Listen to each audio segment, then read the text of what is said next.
اور جو طرح طرح کے رنگوں کی چیزیں اس نے زمین میں پیدا کی سب تمہارے زیر فرمان کر دی۔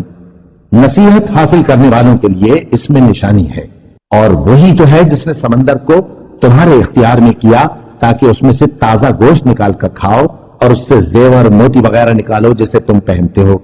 اور تم دیکھتے ہو کہ کشتیاں سمندر میں پانی کو پھاڑتی چلی جاتی ہیں، اور اس لیے بھی سمندر کو تمہارے اختیار میں کیا کہ تم اللہ کا فضل معاش حاصل کرو اور تاکہ اس کا شکر کرو۔ اور اسی نے زمین پر پہاڑ بنا کر رکھ دیے کہ تم کو لے کر کہیں ڈولنے نہ لگے، اور ندیاں اور رستے بنا دیے تاکہ ایک مقام سے دوسرے مقام تک آسانی سے جا سکو، اور رستوں میں نشانات بنا دیے، اور لوگ ستاروں سے بھی رستے معلوم کرتے ہیں۔ تو جو اتنی مخلوقات پیدا کرے، کیا وہ اس مخلوق جیسا ہو سکتا ہے جو کچھ بھی پیدا نہ کر سکے؟ تو پھر تم غور کیوں نہیں کرتے؟ اور اگر تم اللہ کی نعمتوں کو شمار کرنا چاہو تو گن نہ سکو۔